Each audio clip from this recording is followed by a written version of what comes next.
Je vais te raconter une histoire, car tout ceci n'est qu'une histoire, et nous adorons les histoires. Ce corps qui est présent, et ainsi que tout le reste, et cette caméra, se trouve dans mon esprit. Et je suis aussi tout cela. Toi, à qui je m'adresse, tu es aussi dans mon esprit, et je suis aussi toi. De la même manière, toi, tu peux faire la même chose là tout de suite. Réalise que le corps pour lequel tu te prends est à l'intérieur de toi, et tout ce qu'il y a autour, dont moi, est à l'intérieur de toi, et c'est aussi toi. C'est la même chose. Le contenant et le contenu ne font qu'un. Et chacun avec sa facette. Donc, en partant de ça, regarde que tu te déplaces, tu vois, tu n'es pas dans une solidité matérielle, dans quelque chose qui fait bloc, dans lequel on s'est convaincu. Se convaincre, regarde dans le mot convaincre, il y a vaincre. C'est-à-dire qu'on a lutté, en fait, pour être quelque chose de matériel, quelque chose qui soit solide. Et on a tellement été convaincus qu'ensuite, on n'a plus besoin d'avoir cette force de conviction. Elle est là, elle est indétrônable. On croit qu'elle est indétrônable. Mais en réalité, cela s'est fait selon un coup. Il a fallu, et c'est ça ce que j'ai réalisé il y a quelque temps, il a fallu en fait, en tout cas pour ce qui s'est passé ici, que bien sûr la séparation, on va dire, de quand l'âme s'incarne ou elle va s'oublier, en fait elle se fait dans l'utérus. L'utérus, ça veut aussi dire matrice, là où tout se joue en vérité. Parce que c'est le jeu qui va vouloir se mettre en place pour s'inventer un monde, car tout ceci est une pure invention, une pure imagination. C'est-à-dire qu'en réalité, la matière n'est pas celle que l'on croit. C'est exactement comme la nuit quand on rêve. En fait, c'est une matière qui a une apparence de solidité, qui a une apparence de physicalité, une apparence de réalité. Donc on ne peut pas dire que c'est réel ou pas réel, c'est tout le paradoxe en fait. Mais en réalité, cette matière, elle est subtile. D'ailleurs, si on devait regarder le corps humain sous forme de microscope, on ne verrait pas des formes en fait comme ça. On verrait juste des cellules en fait. Et même si on va au fond des cellules, si on va dans l'infiniment petit, on réalise que il n'y a pas quelque chose qui est formé de cette manière-là, en fait. Tu vois, ça change complètement notre perception. Mais au-delà de ça, il y a une vérité, mais qui... C'est pas le fait que l'on a oublié, c'est le fait qu'on n'est pas assez intime et convaincu, si je puis dire, de ce réel. Parce qu'on nous en a éloignés. Quelque part. Et quand je dis ça, c'est nous qui nous sommes convaincus de s'en éloigner. L'autre, on va dire, par exemple les parents, vont nous inciter, vont nous influencer, mais c'est nous, à l'intérieur de nous, qui allons placer cette croyance et nous permettre de nous éloigner de la vérité, de la nature véritable de qui nous sommes. Alors ça a été vu il y a quelques jours. J'ai vu en fait les étapes par lesquelles en fait, ici en tout cas, j'ai détruit mon innocence. Il a fallu que je détruise mon innocence pour entrer dans le monde du savoir, pour entrer dans le monde des adultes. Et pourquoi? Eh bien tout simplement pour s'adapter, pour être avec les autres, pour jouer en fait, en réalité. Bien sûr c'est par amour, pas le jeu, l'amour du jeu. Donc c'est fait dans ce sens-là où je dois, moi qui ne suis que pur amour, les enfants, les tout petits, ils ne sont que pur amour. Ils ne sont rien d'autre que l'amour en fait. Si on leur demandait de nous expliquer ce qu'est l'amour, ils en seraient incapables parce qu'en réalité, ils n'ont pas d'opposé. C'est l'amour.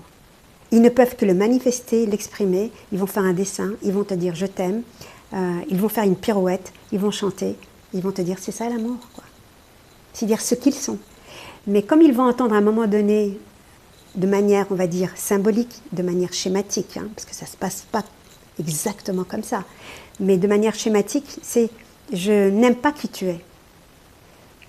L'enfant va l'intérioriser et va se dire à lui-même je n'aime pas qui tu es, c'est-à-dire l'amour qu'il est, la totalité qu'il est.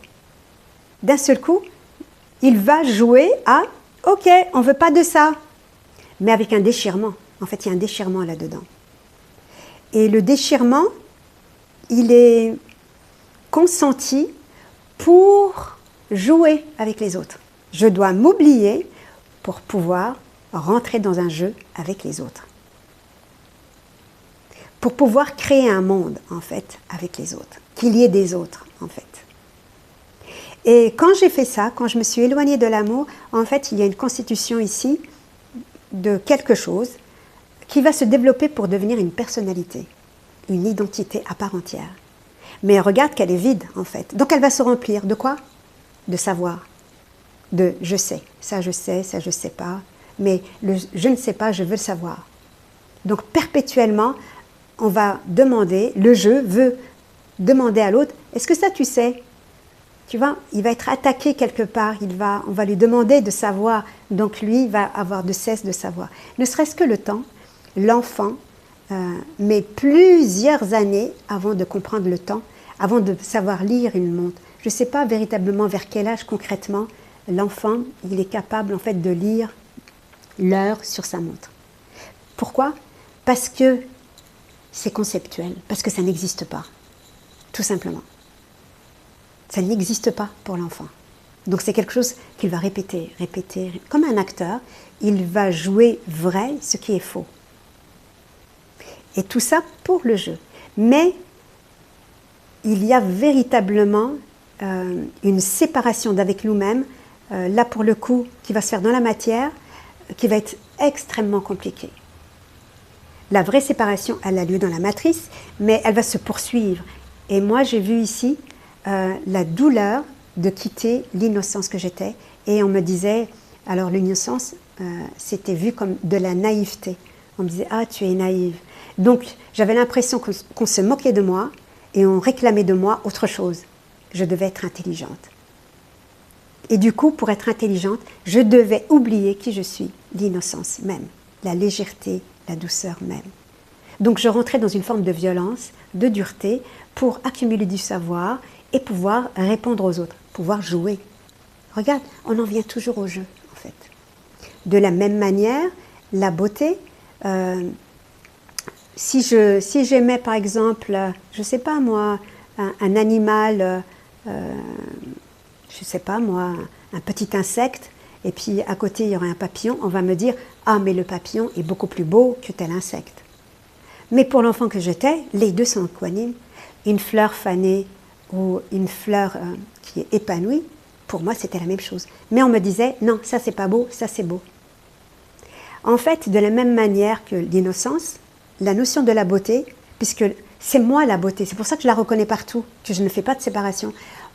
Quelque part, on m'a obligée, mais encore une fois, le pouvoir, c'est moi qui l'ai, je me suis obligée à me fracturer, à dire non, ça je le rejette et ça je le prends. Et en fait, commence ici la souffrance. Parce qu'on se renie.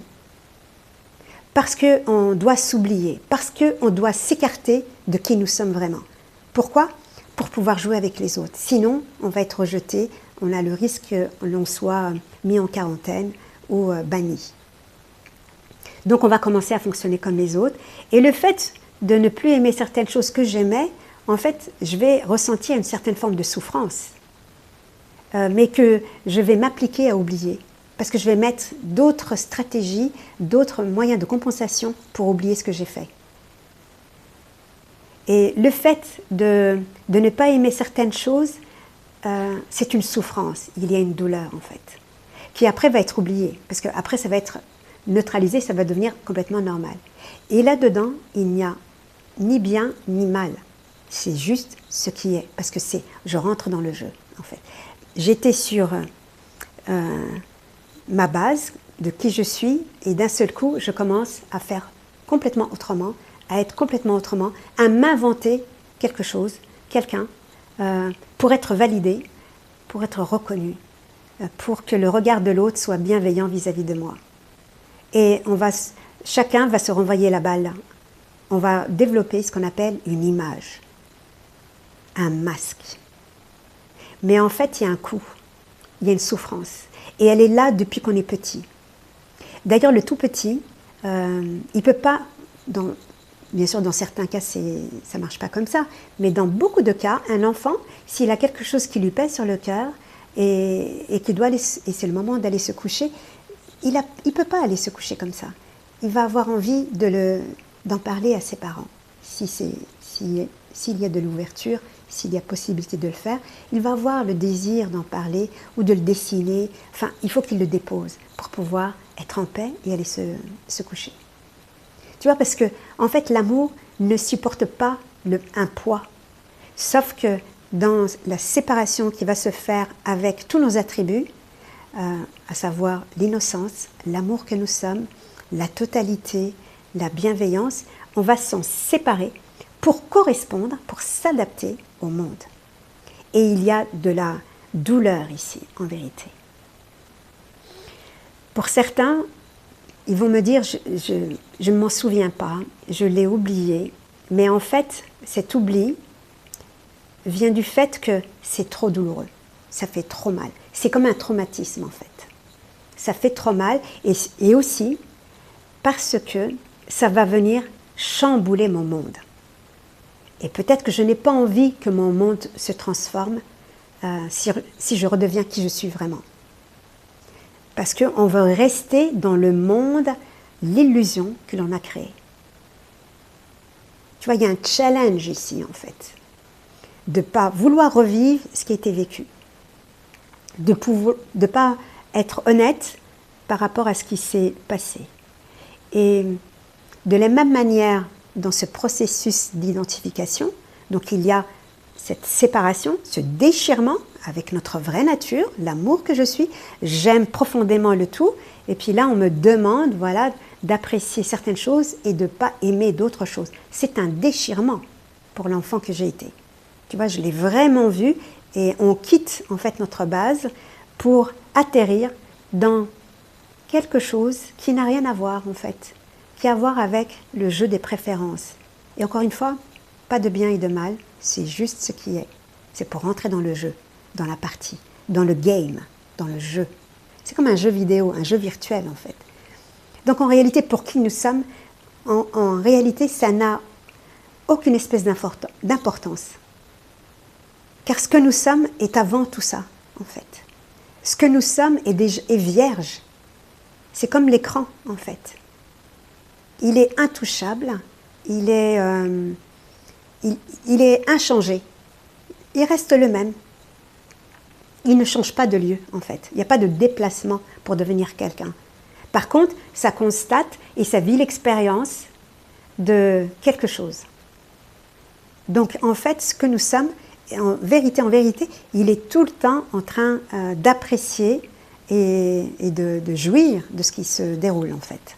Quand bien même, ici, dans la matière, dans le monde, on pourrait trouver à redire et dire « oui, mais ça, je n'apprécie pas, ça, je voudrais autre chose, etc. » Parce que tout ça est inclus à l'intérieur, en fait, de ce que nous sommes, puisque ça fait partie du film. Et le film, on ne peut pas y toucher, en fait, parce que c'est ce qui est projeté. C'est le reflet dans le miroir. On ne peut pas venir corriger ce qui se passe dans le miroir. On peut l'apprécier, on peut en être conscient et on peut l'aimer aussi. Parce que ce que nous sommes, c'est l'amour. Donc de toute façon, même quand on croit ne pas aimer, ça aime déjà en fait. C'est déjà embrassé en vérité. Donc j'ai vu le processus voilà, de séparation, on va dire dans la matière, au moment de l'enfance, où ça quitte l'innocence pour devenir un sachant, où du coup on rentre dans, si c'est pas innocent, on rentre dans la culpabilité, tu vois, on rentre dans quelque chose qui est coupable de vouloir prendre du savoir on se condamne en fait, tu vois, une forme de condamnation, mais avec la joie de participer à un jeu, de rentrer dans ce jeu avec ce monde et avec les autres. Mais ça, on ne s'en rend pas compte en fait. Tant qu'on est identifié, on a envie de s'en sortir en fait. Mais en réalité, tout ceci est fait, quand ça c'est fait à ce moment-là, dans l'enfance, et que ça continue après, jeune adulte, en fait, on réalise ce que l'on est en train de faire, tu vois. Mais on va vouloir oublier parce que quelque part, on se sent coupable. Tu vois. On ne se sent pas juste avec ça. Mais on se dit, je suis obligé de le faire. Tu vois. C'est-à-dire qu'on se raconte une histoire du genre, je suis obligé de le faire. Tout le monde le fait, je dois le faire aussi. Et si tout le monde le fait, c'est qu'il y a une raison. Donc je vais me convaincre que c'est ça qui est juste. Donc je vais oublier la beauté que je suis, l'amour que je suis, l'innocence que je suis, la totalité que je suis en vérité. Et de la même manière, quand il y a ce retour et qu'on fait ce qu'on appelle, il n'y a pas de faire, hein, la désidentification, en réalité, dans certains cas, peut-être pas dans tous les cas de figure, il y a aussi cet arrachement, tu vois, ce déchirement, de la même manière dans le processus d'identification, dans le processus de désidentification, on doit s'arracher du savoir, on doit s'arracher des choses qu'on aime, on doit s'arracher des rôles dans lesquels on a l'impression que c'est réel, c'est solide. Et quand bien même il y aurait une désidentification radicale, en fait, on peut voir quand même qu'il y a comme un processus, tu vois, qui était là avant, en fait, conscient ou inconscient. Et encore une fois, tout ça, processus d'identification, processus de désidentification, tout ceci fait partie du jeu, en fait. Qui nous sommes, il est conscient, en fait. C'est-à-dire que c'est vu de manière neutre, en fait, et qu'en même temps, tout ça n'existe pas. Tout ça n'a jamais existé. En tout cas, ici, de mon expérience, je n'ai rien appris.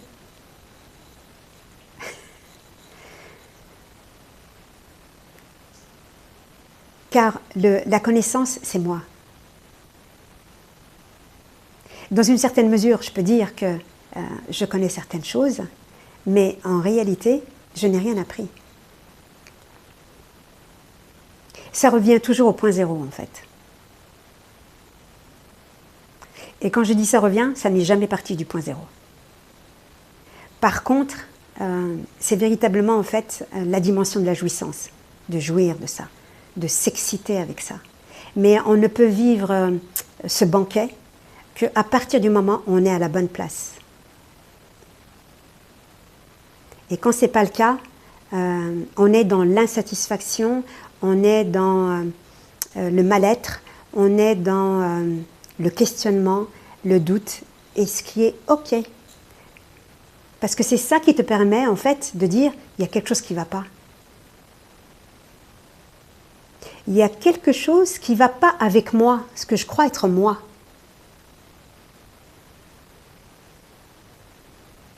Pas dans les circonstances, pas dans ce qui se passe. Parce que tout ça, c'est parfait. C'est très difficile à comprendre, mais c'est parfait. Tout est parfait. Mais le fait, par exemple, de ne pas se sentir bien dans son travail, parce que ça, je l'entends très souvent, ne pas se sentir bien dans sa vie de couple, dans sa vie avec les autres, dans, je ne sais pas, sa vie tout court, même son corps. En fait, ça, c'est génial, c'est parfait. Parce que ça vient dire, ce n'est pas le bon endroit. Je ne suis pas chez moi. J'aurais beau changer d'ailleurs de travail, et franchement, je dirais même, génial, va jusqu'au bout, pour être vraiment dans la vie de tes rêves, pour réaliser, c'est pas ce que tu veux. C'est pas ce que tu veux. En vérité, ce que tu veux, c'est être toi. Parce que le bon endroit, c'est pas dans le travail dans lequel tu es, où tu ne te sens pas bien, il te faudrait un autre travail. Ce que tu voudrais vraiment, vraiment, c'est revenir à qui tu es vraiment. Celui qui est assis sur son canapé et qui regarde le film.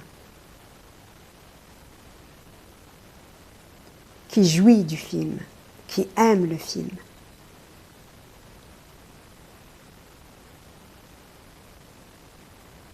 De la même manière, je ne suis pas bien dans la région dans laquelle j'habite, etc.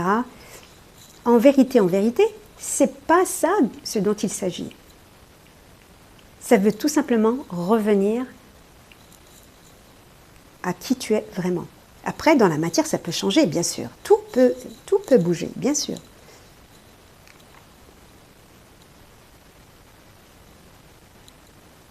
C'est revenir à la place du rêveur, en fait.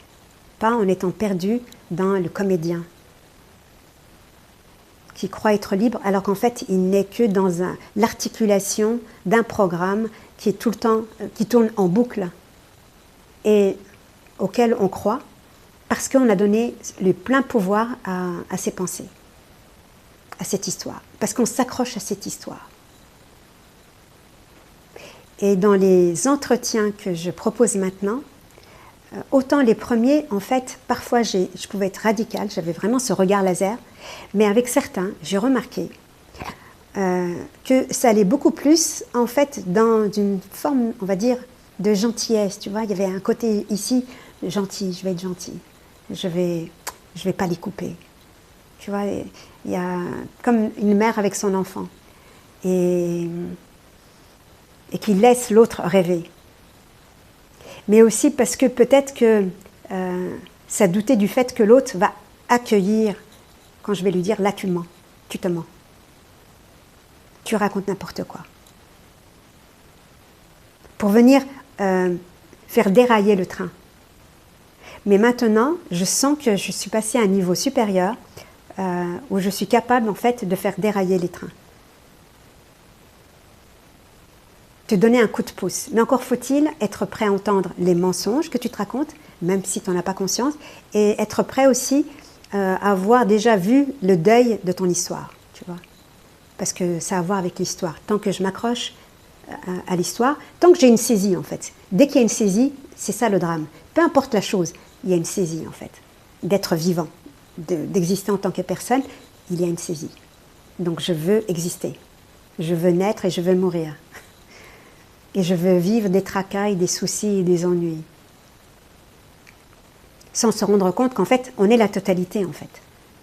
On est la naissance, on est la mort, on est le tracas, on est le souci, tout ça en fait, tout ce qu'on raconte. Puisque tout ce qui surgit, c'est nous. Comment cela se fait? Pur mystère. Mais ça se fait en fait. Il n'y a aucun effort. Ça surgit en fait. Et c'est toujours dans l'instant, dans le moment. Donc dorénavant, c'est véritablement en fait dans cette direction-là que je vais pour montrer les mensonges. Et quand bien même ça ne serait pas véritablement pour permettre, pour aider à ce retour à la vérité que nous sommes, mais au moins le voir dans la matière, que ce qui se raconte, c'est du bobard. C'est une imagination. Tu as imaginé. De vraiment voir que tu as imaginé ton histoire. Et que tu t'installes, tu t'assois sur tes problèmes. Je ne critique pas les circonstances et les choses. Hein. C'est pas ça. C'est plutôt comment je m'identifie, comment je veux m'asseoir dans cette histoire. Et que je veux faire perdurer ce jeu de rôle. Tout ceci, en fait, pour faire couper la tête. Et pour faire couper la tête, il s'agit de déposer sa tête, tu vois, d'être prêt à se laisser faire, en fait. Pour n'avoir que le cœur, l'amour.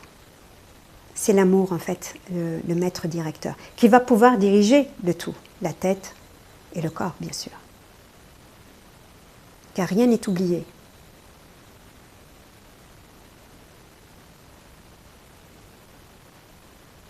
Et toi non plus, tu ne t'es pas oublié. Tu crois que tu t'es oublié, Ça aussi, c'est un gros, gros mensonge. Comme l'invention du temps, c'est un énorme mensonge. Mais toi, tu n'es pas le mensonge. Tu es le réel. Celui qui est assis sur son canapé.